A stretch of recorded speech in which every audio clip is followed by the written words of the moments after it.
Balloon വിൽപ്പനക്കാരനും ചാച്ചാജിയും. ഒരിക്കൽ നെഹ്റു തമിഴ്നാട്ടിൽ ഒരു മീറ്റിങ്ങിന് പോകുകയായിരുന്നു. ആൾക്കാർ അദ്ദേഹത്തെ ഒരു നോക്ക് കാണാൻ തിരക്ക് കൂട്ടി നിൽക്കുകയായിരുന്നു. നെഹ്റുവിനെയും വഹിച്ചുകൊണ്ടുള്ള വാഹനവ്യൂഹം മുന്നോട്ടു നീങ്ങി.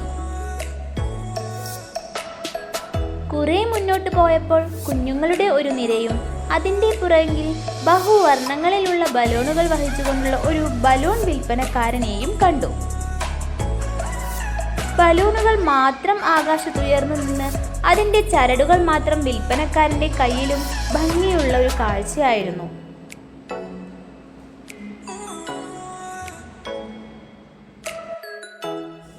പണ്ഡിറ്റ്ജി ഈ കാഴ്ച ശ്രദ്ധിച്ചു. പെട്ടെന്ന് വാഹനം നിർത്താൻ ആവശ്യപ്പെട്ടു. എന്നിട്ട് ആ ബലൂൺ വിൽപ്പനക്കാരനെ വിളിക്കാൻ ആവശ്യപ്പെട്ടു. അയാൾ ഭയന്നു വിറച്ചു അദ്ദേഹത്തിൻ്റെ മുമ്പിലെത്തി. എന്താണാവോ എൻ്റെ കുറ്റം എന്ന് വിചാരിച്ച് അദ്ദേഹം താഴ്ന്നു തൊഴുതു. പണ്ഡിറ്റ്ജി അയാളുടെ കയ്യിൽ നിന്ന് ആ ബലൂണുകൾ വാങ്ങി അടുത്തു നിന്ന കുട്ടികൾക്ക് വിതരണം ചെയ്തു. തൻ്റെ പിയയോട് ബലൂണിൻ്റെ വില അയാൾക്ക് കൊടുക്കാനും ശട്ടം കെട്ടി.